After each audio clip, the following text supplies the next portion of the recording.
Hello, I'm Jonathan Ross. The documentary you're about to watch means an awful lot, to me at least. It's probably the most personal programme I've ever been involved in, and it deals with a subject that I find intensely fascinating, compellingly important, shamefully unexplored and largely undocumented. It deals with the history of comic books and the history of one comic book character in particular.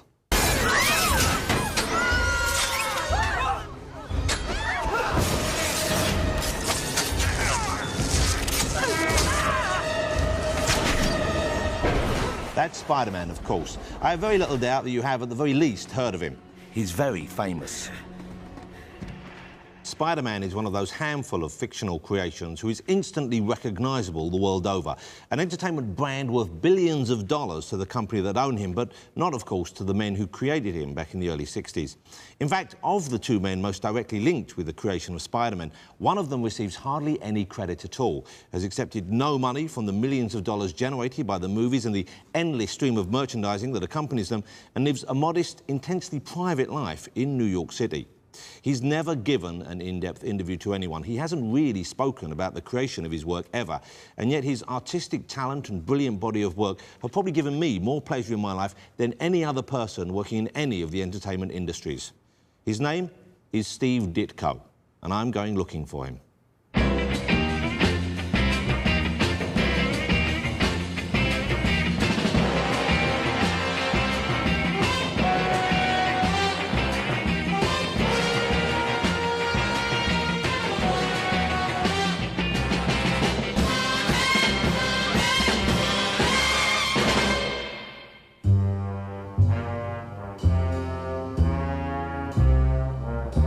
This is one of only 3 or 4 photographs of the elusive Steve Ditko known to exist, and trust me, I've spent an inordinate amount of time searching for others. Why? Well, I'm more than just a little bit obsessed by his work. Ever since I first saw his art, I was hooked. More than any other comic book artist, his work stays with you. It is far more dramatic, far more insanely imaginative, and far more personal than it needs to be. His style is unique, and from the little I know about him, his life seems just as unusual and perhaps as strange as his work. Although Spider-Man is probably Ditko's crowning achievement, he'd worked in the comic book industry for many years before that character first appeared in 1962. And he continued creating bizarre and colourful characters for many decades after he stopped breathing life into everyone's favourite wall crawler. But Spider-Man is still the one character that fans return to. Now, Spider-Man was different. He was about as far removed from the chisel-jawed adults like Superman and Batman who previously dominated the scene. Spider-Man was a character that puny, bespectacled comic book fans like me could directly relate to. Superman was an all-powerful alien. Batman, an orphaned multi-millionaire who lived above a cave filled with jets and cars and shared his life with a young boy in tights. Nice work if you could get it, but clearly fantasies. Spider-Man, on the other hand, was a puny, unpopular teenager who lived with his old aunt and uncle and endured the same kind of hell every day at school that most of his readers did. We loved him because before he had the good fortune to get bitten by a radioactive spider, we were him. My love of comic books goes back to when I was a kid. This is me enjoying one of my favourites back in 1969. Although actually, I wasn't really that cool, I'm afraid, so you're going to have to go, mate. I was more like this. Come on in. Yeah, enjoy that. And like some kids, are obsessed with sport and others with taking fast cars without the owner's consent and driving them around run-down estates before inevitably enjoying a short stay at Her Majesty's pleasure, I lived and breathed for the joy that these cheaply produced 4-colour epics gave me. Although, to be honest, I wasn't able to afford this one until I was about 30, so I'm going to have to take that off you, and you won't see that again for over 20 years, mate. You might think I'm alone in my adoration of Spider-Man. You might think that I am somehow socially or emotionally retarded to still have such great passion for something aimed essentially at children and created almost 50 years ago. But I am not alone. I begin my quest to discover more about Steve Ditko right here in London. Isn't that a great cover? Look, you know. Now, the easily upset among you might wish to turn away. You see before you 3 grown men indulging themselves in their passion for comics in a room I have at home dedicated to those 4-colour masterpieces. My name is Paul Gambaccini, and I am a Steve Ditko reader since 1960. Paul loves the early Spider-Man books as much for the human drama they contain as the superheroics. It's the ultimate soap opera. It was really probably the first soap opera for us, school students, that we ever were exposed to. They had personal problems. They weren't just invulnerable heroes who had a weakness such as the color yellow or green kryptonite.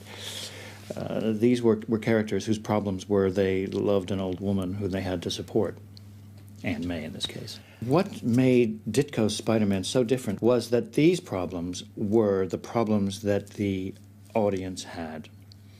He was in high school, so he had to struggle to get good grades, but after the murder of Uncle Ben, he had to earn enough money to support himself and Aunt May. So he's the breadwinner. Plus he's a student, plus he's a superhero. Oh my God, how do you do all three at once? Oh, yeah. Oh, lovely. Yeah, yeah. Just like Paul and myself, Mark Millar is also a big Ditko fan. And in 2004, he realised his dream of becoming the first and thus far only Brit to write the Spider-Man series. When I did Spider-Man, the only stuff I read as research was, the Ditko run, because to me that was the heart of it. It was the seed that was planted that's now Spider-Man. Everything that made Spider-Man successful in the beginning is the opposite of what is big now. You know, big, flashy, stylized art and good-looking people is what sells comics now. But back then, the ugliness and the ordinariness is what made it a big hit. It was about everyday stuff, and nobody for me epitomised that more than probably Ditko, I would say. Although Ditko was responsible for the art, the man behind the scripting was the legendary Stan Lee. Although together they only produced less than 40 Spider-Man adventures, the huge impact they had on the comic book industry is undeniable. But just as Spider-Man's popularity was beginning to soar, helping Marvel to become the #1 company in the business, Steve Ditko walked away from the character without a word of warning. Of course, there have been rumours, there's been speculation, there's been gossip, but Steve Ditko has never spoken out about why he walked out, and not knowing still drives me a little bit nuts. To unravel the mystery of Steve Ditko, I need to delve deeper into the world of the comic book creator.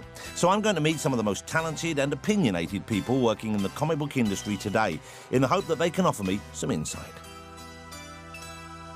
In my opinion, there are only a handful of comic creators who really deserve to be considered masters. Steve Ditko is one, Jack Kirby another, and Stan Lee, the man they both worked with for many years, a third. But if I were forced to offer an opinion as to who is the greatest talent still working in comics today, then I wouldn't even hesitate.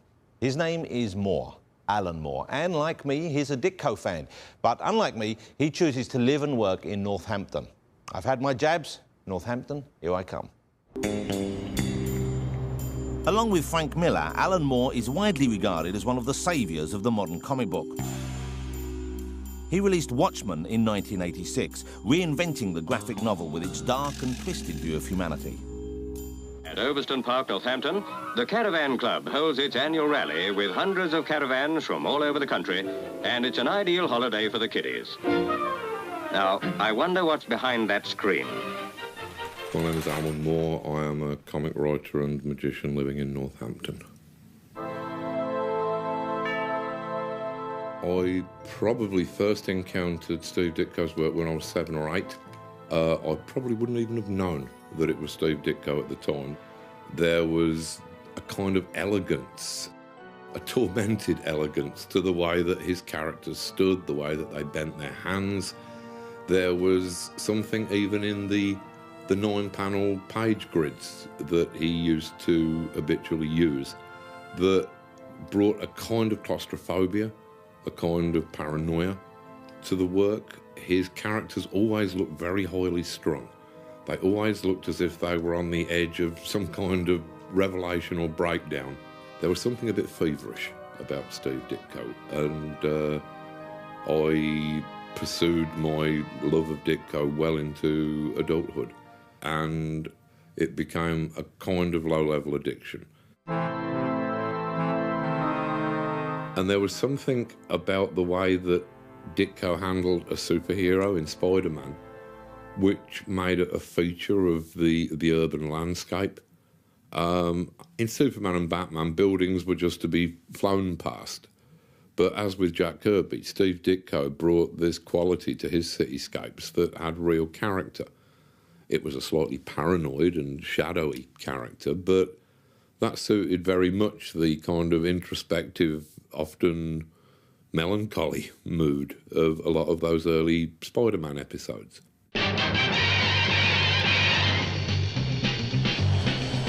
Spider-Man, Spider-Man. New York was an inspiration for Ditko. In 1953, he moved there from a small mining town in Pennsylvania and made it his and Spider-Man's home. Here comes the Spider-Man. And it was here that he joined the cartoonist and illustrator's school.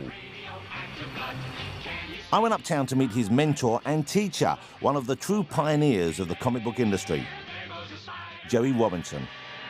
Well, I guess I'm best known in the comics for my work on Batman. I was one of the three original team. Of course, one of the notable contributions, I suppose, is the creation of the Joker. It's remarkable.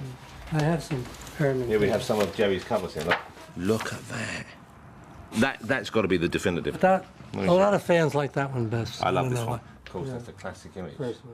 Jerry taught Steve in the 50s, and even then he noticed Steve's phenomenal ability. Well, he was serious about the art. He was serious about learning. He was dedicated to learning. He was dedicated to becoming a storyteller, a visual storyteller. As part of the course, Jerry would find work for the students in the industry. I wanted to introduce the artists to doing professional work as early as possible. That's the best way to learn, is to do something and then see your work in print and having to do something of professional standards. Jerry hooked Steve up with Stan Lee at Atlas Comics, soon to become Marvel.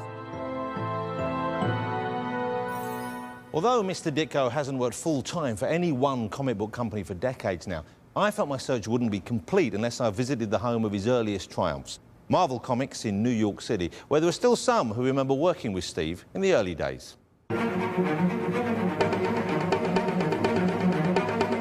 Although today Marvel is a multi-million-dollar organisation, back then, when Steve joined in 1956, there were just a handful of artists.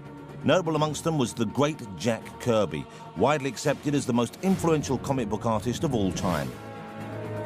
And of course, there was Stan Lee, writer and editor-in-chief.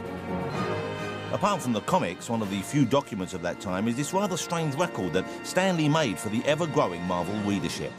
Okay, out there in Marvel-land, face front, this is Stan Lee speaking. You've probably never heard a record like this before because no one would be nutty enough to make one with a bunch of offbeat artists, so anything is liable to happen. You belong to the Merry Marvel Marching Society. This flexi disc, given free to fan club members, featured the Merry Marvel Marching Society song and a few words from the comic creators themselves. But of course, the reclusive Steve Ditko is noticeably absent from the record. Hey, what's all that commotion out there, Sol? Why, it's Shy Steve Ditko. He heard you're making a record and he's got mic fright. Whoops, there he goes. Out the window again? You know, I'm beginning to think he is Spider-Man. You mean he isn't? Be a good advisor. Never ever vicious. And where will you be then? Say hello to the fans, Flo Steinberg. Hello, fans. It's very nice to meet you. Hello, I'm Flo Steinberg, and I had the distinct pleasure of working for Stan Lee at Marvel Comics from 1963 to 1968. Okay, let him hear it, gang. You would hear them shouting, or Stan would jump on the desk to make a point. I mean, they were superheroes. I wasn't actually in the room, but you could hear them through the thin walls shouting, and, you know, maybe sometime if something was going on in our office, we'd have to say, hey, keep it down, or something. March along, march along, march along to the song. Although Flo doesn't seem to have changed, over the years the rest of the staff have. Marvel has now grown into a corporation of over 500 workers. Joe Quesada, I'm editor for Marvel Comics. Joe Quesada joined Marvel in the 90s and, of course, is an enormous fan of Ditko. Between Kirby and Ditko, you had probably two of the best masters in the field. You know, Kirby with the way that his characters moved in that very big, over-dramatic sense, and Steve with a much more subtler approach, but yet creating iconic imagery like Spider-Man shooting the webs.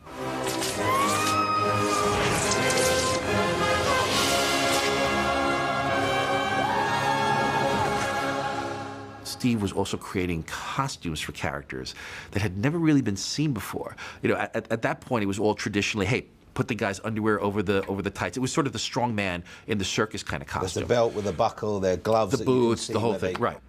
And yet Steve created this bizarre, and I could only put it in the time and place, because to me I see Spider-Man now and it's commonplace. But I could only imagine when this was created in '62 that people looking at it going, that's the weirdest costume ever. And his face is covered, which is, you know, a huge change from what has come before, where usually characters, if they're going to be masked, they wear the cowl, with a little domino mask kind of thing. That's one of the reasons why Spider-Man is so relatable. When he puts on that mask, he could be anyone. Cool Spidey outfit. Thanks. Where'd you get it? I made it. Looks uncomfortable. It gets kind of itchy. In the years following Steve Ditko's decision to leave Spider-Man, the character's popularity continued to boom. There was this rather poor animation series in 1967, although, admittedly, that's one hell of a catchy tune. The 70s saw Spidey go live action with this TV series filled with overacting extras. Did you see that? Did you see it, Captain? That's the Spider-Man, the guy in the paper. Who is that character, anyway?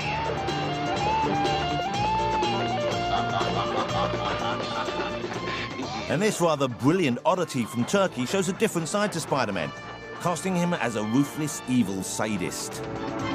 Çalıştırın.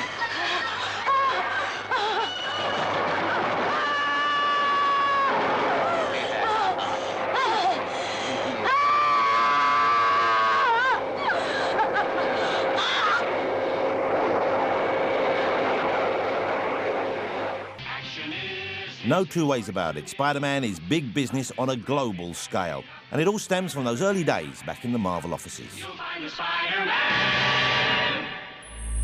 My name is Ralph Macchio, and I am one of the senior editors up here at Marvel Comics. Ralph Macchio has worked at Marvel for 30 years, editing the adventures of Spider-Man and Daredevil, among others, and he has first-hand experience of working with Steve Ditko. It was fascinating because he would sit there with me over my shoulder and he would go through every single page, panel by panel. And it was like watching a master at work, because I would be able to see how he would solve story problems. And he would just sit there, he'd have the plot on one side, he'd be over my shoulder, he'd have the paper in front of me, do it on loose leaf paper, and he would go into this, and this. The writer had a problem here, and I solved it this way. And you would just watch this guy, who was really a genius at storytelling, solve all these problems. And then once I approved it, as if I was ever not going to approve anything Steve Ditko did, he would take it, he would go away. A couple of weeks later, he'd come back, and all the pencils would be done.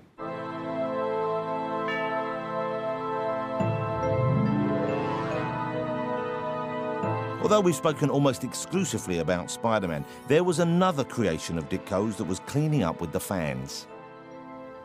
He was never as popular as Spider-Man, never will be, although he continues to crop up in other comic books, and every few years Marvel Comics dust him off and give him a new series. He was a surgeon, perhaps the greatest in the world, but he was vain and proud and callous towards others. Then a car crash left him with paralysed hands, a genius no longer able to perform. And so he went in search of a cure, finding salvation of a different sort, and in the process becoming a master of a different skill, the occult. I give you Dr. Strange, master of the mystic arts. Doctor Strange first appeared in July 1963 as the backup feature in Marvel's Strange Tales. When you open the first Doctor Strange story, the Nightmare story, and there's this rain on the window pane, and you pull in on this guy who obviously cannot sleep, you're immediately sucked into the story. It's got this film noir kind of quality to it. The panels are small, but yet at the same time, the landscapes are expansive. When Doctor Strange gets into his ectoplasmic form, goes into the nightmare dimension, you begin to see these shapes and you begin to see these geometric things, and it's just incredible. I don't think any other artist would have dared have pages where there are just little pathways into shapes. I mean, Doctor Strange is going into some other place, and it's a shape. Doctor Strange's entire universe, with all of these psychedelic floating giant mouths and cubes and spheres, you suspect that probably Ditko was investing an awful lot of his own personal symbology in just the odd floating shapes in the background. He really is almost being psychedelic before people took drugs. Hello, my name is Kat Ironwood, and I've been involved in comics as an editor for many years. My interest in Steve Ditko goes back to my teenage years when I first was reading Marvel Comics, and I loved Doctor Strange. I saw Spider-Man and I liked it, but Doctor Strange just sort of did something for me. It was very exciting to me because it was so unusual.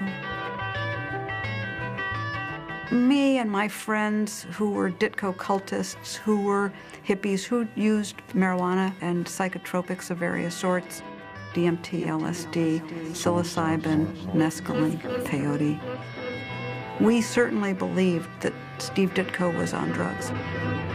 If you read the Tom Wolfe's Electric Kool-Aid Acid Test, a lot of the characters in there would take the Doctor Strange comic and they would look at the pages and they would start dropping acid.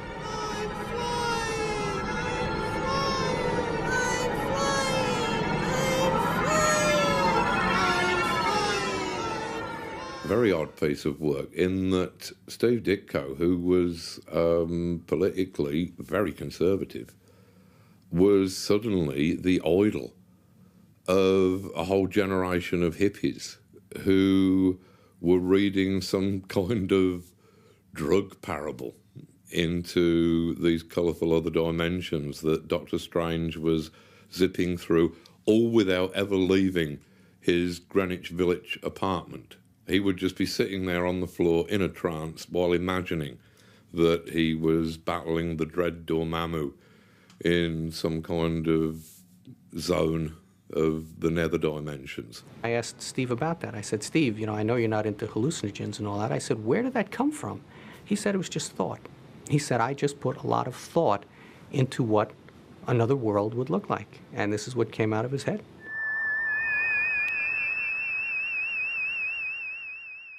But there are things about Ditko that are unusual, and there are people who seek those unusual states by taking drugs, and there are people who were sure that Steve Ditko had taken drugs, but I don't think it's so. I think that Ditko just had an unusual mind.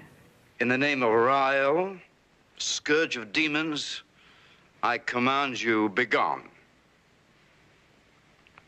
Say it. In the name of Rael, scourge of demons, I command you, be gone. Must be exactly those words. How do I get back? On the astral planes, action follows thought. Will yourself to return to Earth. Hold the thought in your mind, and you'll come back. When does it begin? Now.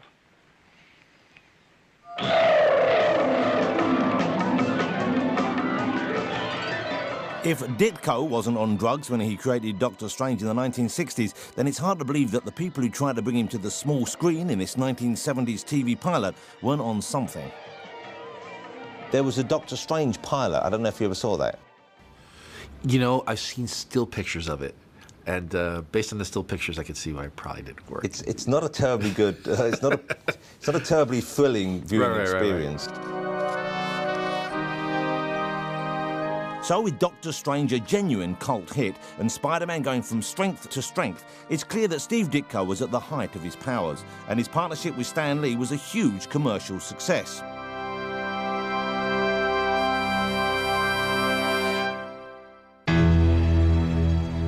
But in a move that surprised everyone except presumably Ditko himself, he walked away from both those comics and Marvel without a word of warning. He was never to illustrate an issue of Doctor Strange or Spider-Man ever again. It was the equivalent in the comic book world of John Lennon leaving Paul McCartney after releasing Help. And to get to grips with the most mysterious moment in comic book history, I'd like to introduce another great comic book creator and big Ditko fan. My name is Neil Gaiman. I'm a writer. One of the things I write is comics. Neil has worked for all the major comic book companies and is the creator of the sublime Sandman. He believes that Steve may have walked out on his collaborator Stan Lee for political reasons. There are famously a number of issues that they clashed over. Stan is meant to have looked at comments of Ditko's where Spider-Man is swinging past protesters, and he's meant to be saying things like, now just look at those dirty hippies down there. And Stan would go in and give him a word balloon that says, hey kids, I'm with you, or whatever. And you feel that, you know, politically, there's a wonderful sort of clash there between swinging Stan Lee and magnificently uptight, world-class uptight, impossibly uptight Steve Ditko. Another theory was the disagreement about the revelation of the identity of Spider-Man's nemesis, the Green Goblin. Should the Green Goblin be a man in the street, or should he be somebody that we'd known who was close to and we'd liked and looked up to? Steve wanted it to be someone that no one had seen before, that this was just a random character, because he said in real life, chances are if there was somebody like this, you wouldn't know who it was. But Stan felt for dramatic purposes, if you reveal who the Green Goblin is, it has to be someone in the cast. I've heard the Green Goblin story too, that he didn't want the Green Goblin to be Norman because he felt it was, you know, what are the chances that your arch nemesis is your best friend's father? Obviously, Stan was right. Stan's instincts as a storyteller were absolutely spot on. But Steve was pretty adamant about that. He felt, no, in real life, this is not the way things would go. Yet another supposed deal breaker was whether Peter Parker should graduate from college. I know when I talked with him, again, a lot had to do with what he felt was the essence of Peter Parker, that this was a high school character, that once you graduated him from high school, it was just no longer a character that could make mistakes. So it was time for him to leave and go on and do other things. And to me, there's been all these stories about the reason that Stan and Steve did split up on Spider-Man. You know, it's the story about the Green Goblin. There's the story that, you know, Ditko didn't like some of the psychological stuff that was creeping into it. You know, he felt as if there was a veiled liberalism in Stan's scripts. But to me, in all honesty, I think it is just that kind of creative urge to go off and do something on your own. You've just reached a point where you feel, I'm not really getting the attention I deserve here. I'm going to go and prove I can do it myself. Steve just came in one day, dropped off his last Spider-Man, and told whoever it was that was there, that was it. He was done, and he was leaving. Both Spider-Man and Doctor Strange were big hits with Marvel fans, so Ditko's leaving potentially posed huge problems for the company. Stan Lee moved quickly to replace him. I went to Long Island to meet the man who had the tough task of stepping into Ditko's shoes. I'm John Romita, worked for Marvel for probably 40 years. And had a ball and paid off my mortgage. John Romita was working on the reasonably successful Daredevil series when he was asked to take over Spider-Man from Steve Ditko. Losing a guy like Ditko could have been catastrophic for Marvel in its infancy, and yet here's a guy like John Romita just in the wings. It was a magical time, and that's how these things happen. I wouldn't have been able to pick up Spider-Man and hit the ground running if it hadn't been established so beautifully and so soundly. It was a working machine when I got it, and all I had to do was put the oil in. But John and Steve's styles were radically different, and John had difficulty copying Steve's idiosyncratic look. Stan liked Ditko's offbeat stuff, and what he liked about it was that Peter Parker was not a heroic kid. He was a scrawny young kid who's a little off, a little strange, can't get along, you know. And for some reason, when I take over a book, all my heroes are handsome. Incredibly handsome. I can't help it. I started to clean things up and toothpaste smile everybody to death, and I thought it was going to kill it. I really thought it was. And Stan did. Stan said, no, it's not going to work. And I said, well, I'll try, you know, I'll try. Finally, he just threw his hands up and said, do it the way you want. John Romita's toothpaste smile soon spread to the Marvel management when his new-look Spider-Man became an even bigger hit with the public. Within a year, Spider-Man shot into the top 10 highest-earning comics. See, Ditko, his version of what he was doing was true. It's just that it didn't fit Stan's commercial sense. And Stan had an uncanny commercial sense. And any artist that fought him on it, I think, was making a terrible mistake, because Ditko could have made a fortune. Now, I guess he doesn't care. He didn't care about money. Well, he doesn't seem to care at all even now when they ask him. Right. I mean, so his objectives were different than mine. I was just trying to pay my mortgage off, and I wanted to get the best-selling book I could, and I stayed with Spider-Man as long as possible because I'm making money, you know. And he baffled me, and I admire him, and I wish he hadn't done it, because I would love to have seen him independently wealthy now. Spider-Man sales may have gone through the roof, but the Ditko fans were disappointed. Steve Ditko had got so much of his DNA in all of the characters that he created. I mean, I know that there were good issues of Spider-Man after he finished the book with issue 35, something like that. I know that John Romita did some very good work on Spider-Man, but I kind of lost interest with the first non-Ditko issue, because the character was so much a part of Ditko's world that it looked kind of dull when it was an ordinarily muscled man in a Spider-Man costume.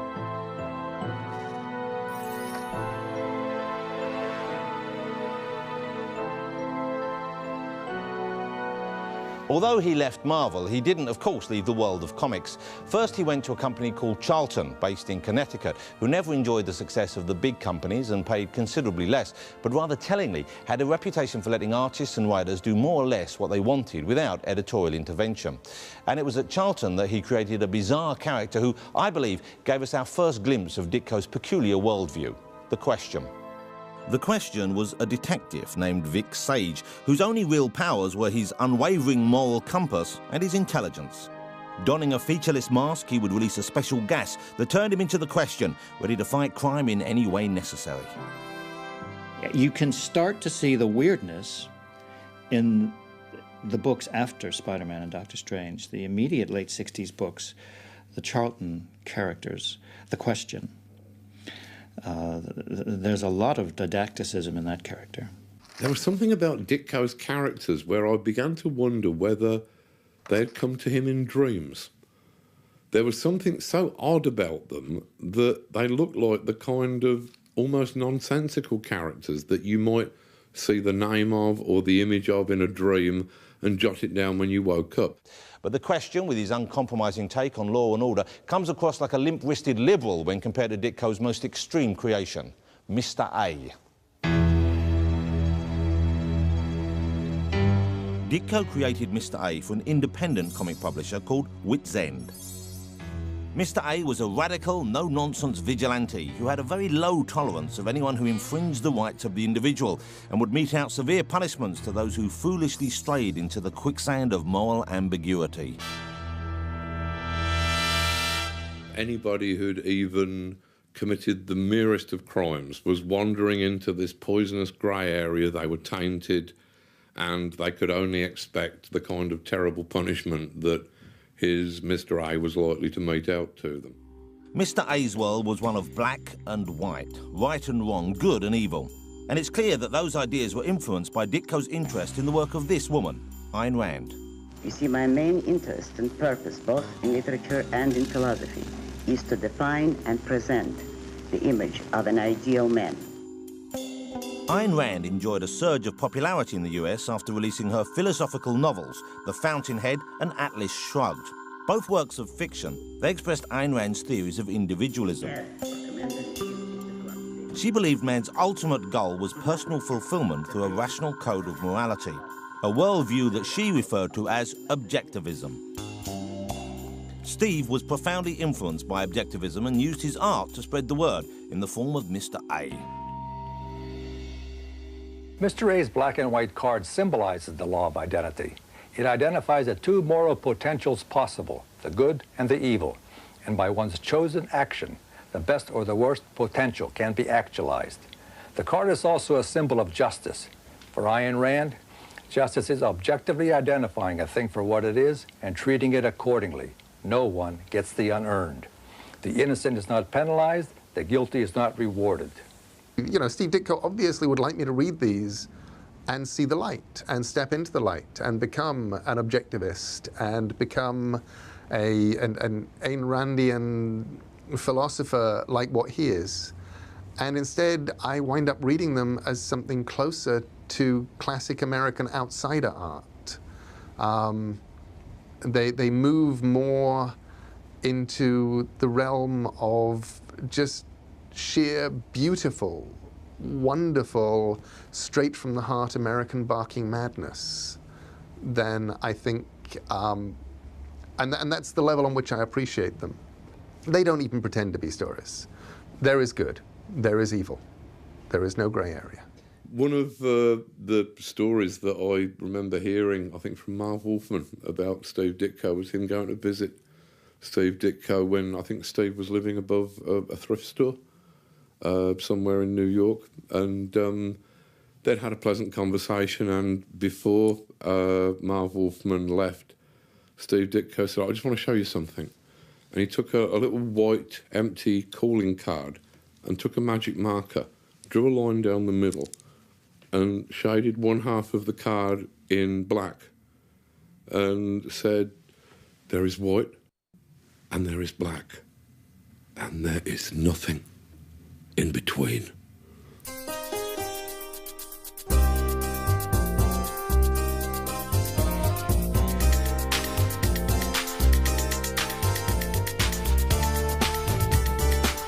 Ditko's creations, Mr. A and The Question, were a big influence on the character Rorschach in Alan Moore's classic graphic novel, Watchmen.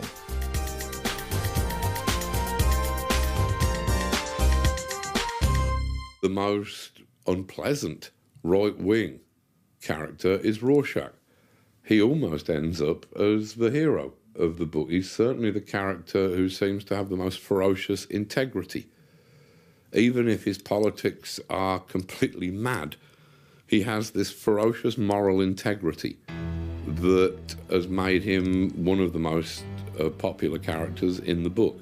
And obviously, that ferocious moral drive and integrity, that was kind of my take upon Steve Ditko.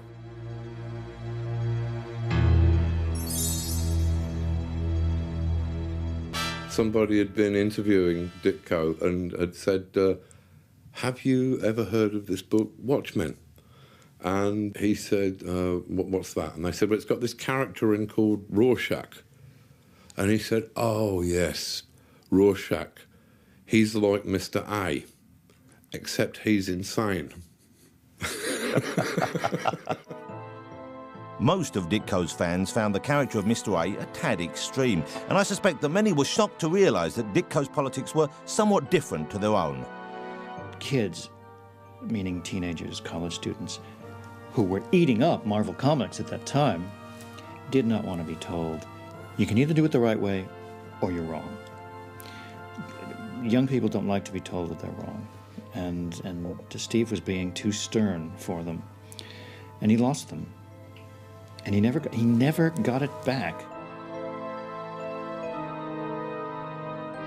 Steve Ditko's return to mainstream comics and more obviously commercial characters came in 1968 when he joined Marvel's biggest rivals, DC, and served up two typically offbeat new creations, The Hawk and the Dove and The Creeper.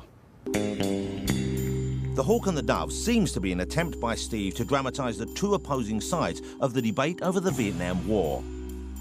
The Hawk side of the equation is perhaps a little bit non-intellectual, perhaps a bit headstrong, but he's a big, rugged, can-do action hero. The Dove half of the equation is a simpering, effete character in a lackluster blue and white costume. And all he does, he doesn't get into fights, he stands around and agonises about the need for violence.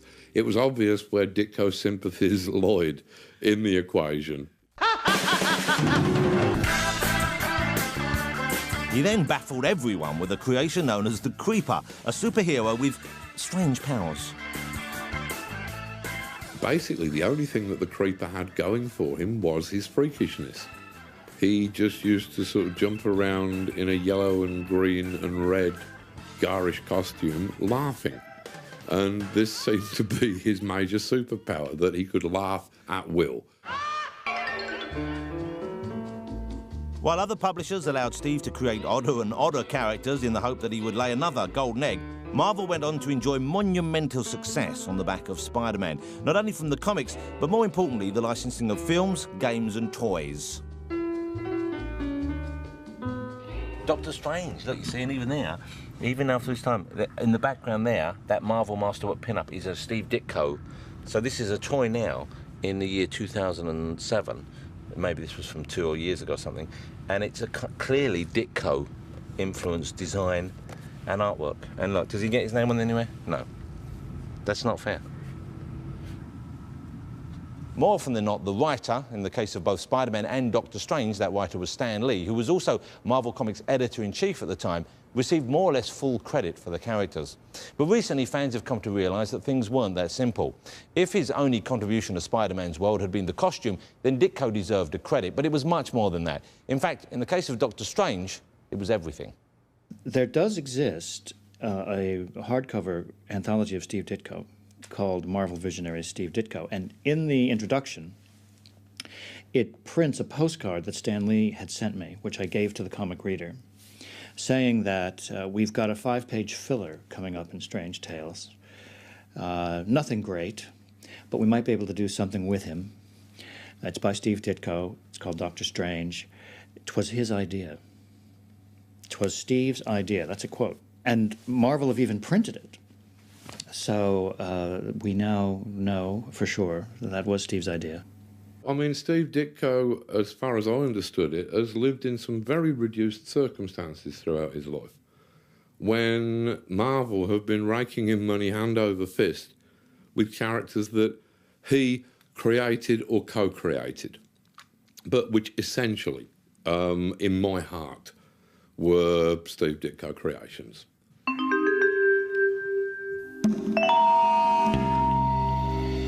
When I was with a local band that we'd put together about 10, 15 years ago now, called The Emperors of Ice Cream, we had this song called Mr. A. It was the main chorus was a shameless rip-off of Sister Ray by the Velvet Underground.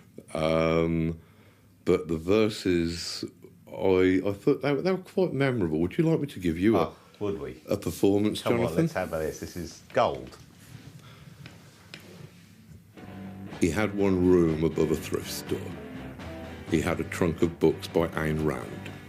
He was short-sighted and reclusive, resisting pleas to take his photograph. He drew a superhero comic. He saw the world in terms of black and white. He said a day's work for a day's pay. That is our one and only right. He takes a card and shades one half of it in dark so he can demonstrate to you just what he means. He says there's black and there is white, and there is wrong and there is right, and there is nothing in between. That's what Mr. A said. In trying to uncover the facts in this strange case of Steve Ditko, master of the comic arts, one other name occurs again and again. Stan Lee, or Stan the Man, as his credit on some of the most successful and influential comics in the history of the medium read. For many years, he was considered the sole creator of such fabulous and lucrative characters as the Hulk, the X-Men, the Fantastic Four, Iron Man, and of course, the Amazing Spider-Man. Now, Stan himself did very little to clarify or correct that assumption, and it's only comparatively recently that his co-creators have got anything like the credit they so clearly deserve. To be fair, Stan's always been a showman, and he's even gone on record to jokingly remark that he'll happily take any credit that isn't nailed down. But I'm still intrigued to find out what he remembers about the early days, and whether or not he believes that Steve Ditko deserves to receive that credit as the co-creator of Spider-Man. We've just landed at the film star's own terminal, Los Angeles Airport. It's a new world we've arrived in, and surprisingly not an expensive one, because the fabulous sunshine and the fabulous sights, at least, are completely free. Just study life at street level, California style, where the whole flavor of the place hits you in the eye as you drive into town.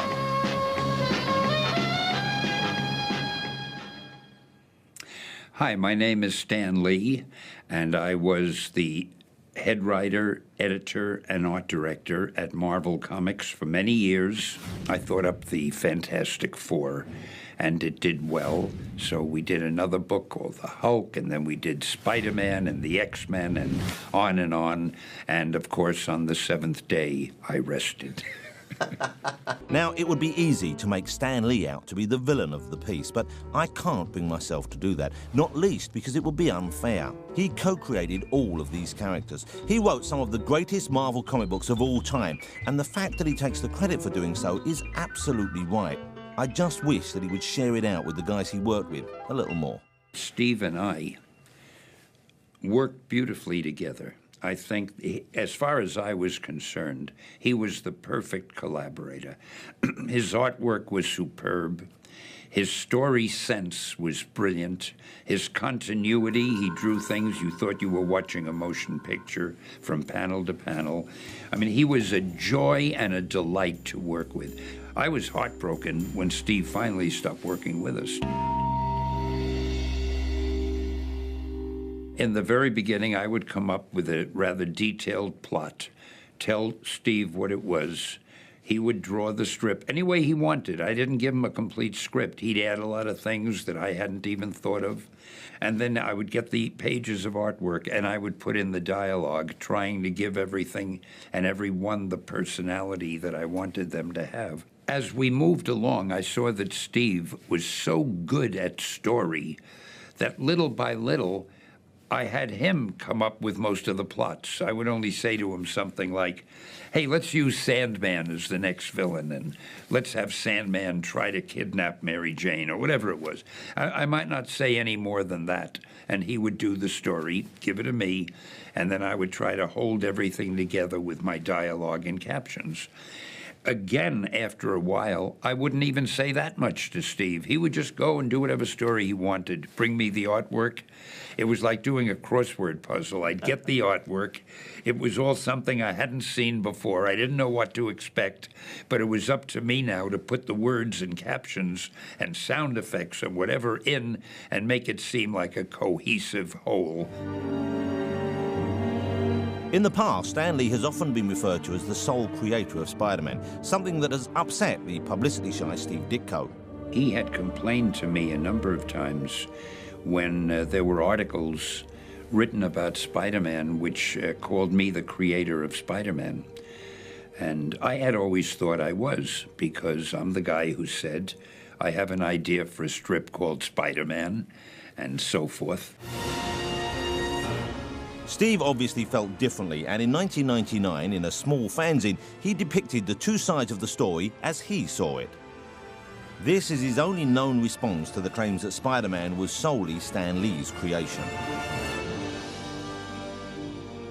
Steve had said, having an idea is nothing, because until it becomes a physical thing, it's just an idea.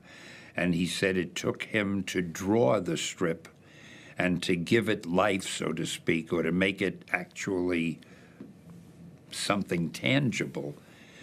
Otherwise, all I had was an idea.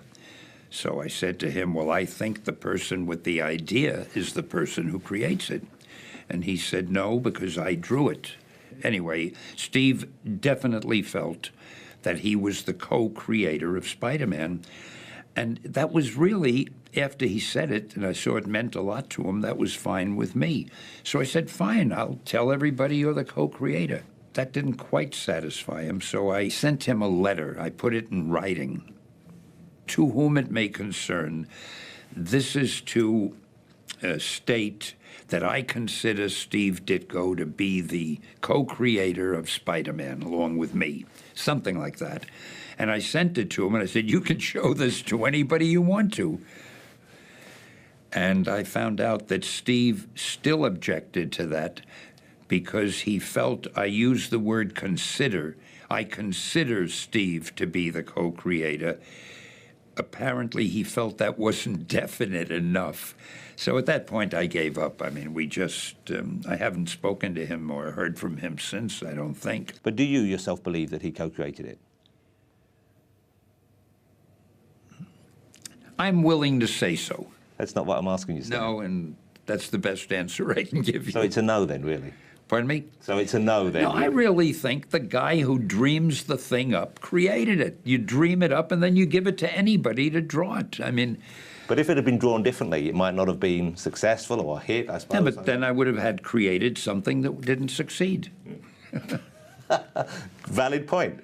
But I don't want to... you made me say that in this documentary that you're doing, and I'm sorry I said it because I'm happy to say I consider Steve to be the co-creator. But you can see... I think if Steve wants to be called the co-creator, I think he deserves to be called the co-creator because he had done such a wonderful job. Stan has told me that he was insistent that on the movies that Steve's name be right alongside his with Spider-Man. So Stan, who to me was a guy who I think unfairly has been kind of seen as a guy who took credit for everything when he had people like Kirby and Ditko working with him. I never saw it that way. I always got the sense when I was reading the books that the two of them were very much in collaboration, and whenever something, again, was plotted by Ditko, it said plotted by Ditko. And for many a comic book fan, the absolute genius of the Ditko-Lee collaboration was best demonstrated in Spider-Man issue number 33, the final chapter. Do the list of the greatest superhero moments in comics. Up there, probably at number one, certainly in the top 2 or 3, is Spider-Man crushed by the weight of the fallen masonry, summoning his inner reserves and realizing that, you know, he can do it. And it's a pure Ditko moment as he pulls himself up. Even the cover is great. It's just a word balloon-less image of Spider-Man struggling to lift the machinery while the water's dripping down on him. Steve, and it had nothing to do with me, this was all Steve's idea, when he brought me the pages, he had devoted something like 3 full pages just showing Spider-Man pinned under that heavy weight and trying his best to extricate himself. Steve Ditko's drawing was completely expressive on its own, and the way that he told it in these very small panels with a very small figure of Spider-Man crushed under this immense weight of machinery, it told you everything that you needed to know. Because he changes the shapes of the panels, he creates the sense of both forward motion in time and the growing importance of the moment, added to the increase in effort that Spider-Man is making. There were scenes of him like that and like that. I've got to get it off. I've got to get free for 3 pages.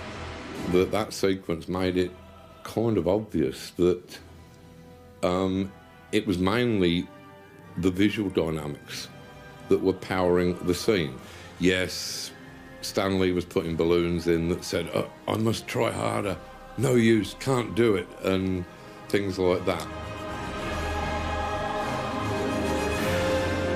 Until finally, full page,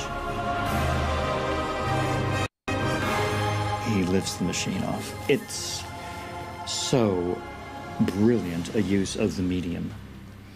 And this is when you bless a creator, because you say, this vindicates comics, because this can only be done in comics. For most of my life, I've loved and enjoyed the work of Steve Ditko. For many years, I accepted that although he was still alive and well and working, I'd probably never get to read or hear his side of the story, much less meet him. But seeing as we've gone to all this trouble to tell his side of what went on as fairly as possible, I really couldn't give up without trying. So after securing his phone number, I plucked up the courage to visit his office with my trusty sidekick, Neil Gaiman, the boy wonder, and asked for the chance to meet him face to face. I'm very excited. I'm outside this building here on West 51st Street, and we've established that Steve Ditko does still have an office here. So I'm going to call him now with the number, which I hope is correct. I might have to go and check it and see if he will speak to me. Oh, hello, is that Mr. Ditko? Hello, Mr. Ditko. My name's Jonathan Ross. I'm a huge fan of your work, and I'm over here from London, England. Would it be possible for me to pop by and say hello to you and visit your studio?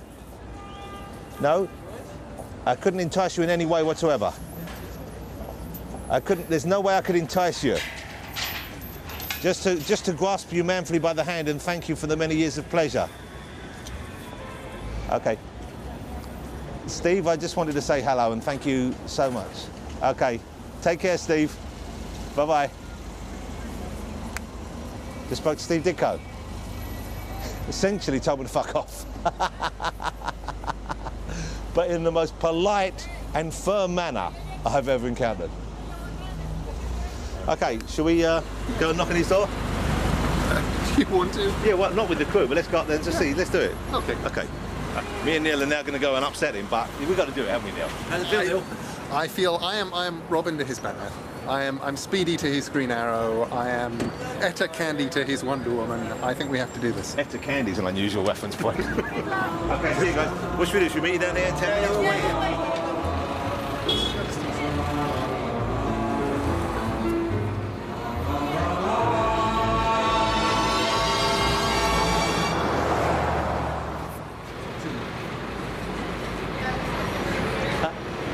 Just went and shook Steve Ditko's hand and had a long chat with him. We had a very long chat with him. We had a long chat with Steve Ditko, and he talked to us about creating Spider-Man, and I said, can I ask you a big favour, could I have my photograph taken? He went, oh no, wouldn't have his photo taken.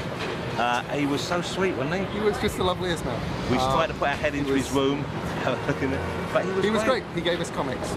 He gave us, look, he gave us comics. He handed us some of his old... And just absolutely... And he said if he knew people would come knocking, he kind of wished he hadn't put his name on the door. It was quite magical, actually. It was really, really cool. He answered all of Jonathan's questions, and even a few of mine, and I think that we shouldn't say any more, really. We can't talk about it. It's a bit like Fight Club, okay? Yes. The first rule of Fight Club is you don't talk about Fight Club. The first rule of Ditko is we can't share Ditko with you. Yes. But we went in search of Steve Ditko, and we found Steve Ditko, and that's all you need to know.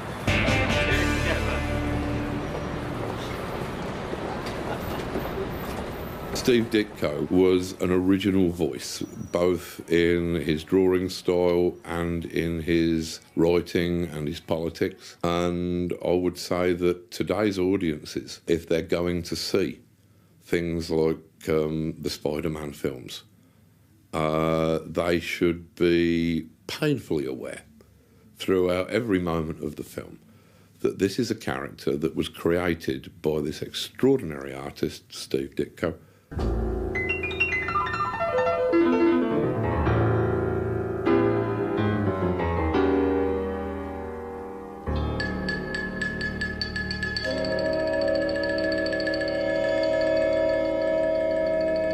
So I went in search of Steve Ditko and I found him. And he was thoroughly decent and nice and charming and patient and didn't want to be filmed or photographed.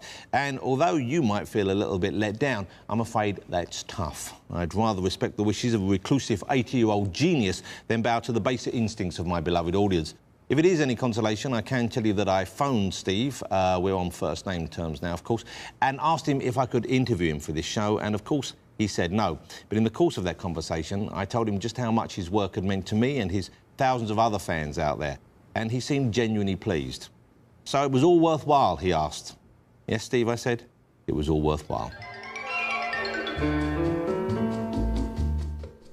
BBC4's unmissable new series on the history of comic books continues with the symbiotic relationship of child and comic in Comics Britannia, tomorrow at 9. Now next, tonight, comic strip character Modesty Blaze gets her own movie.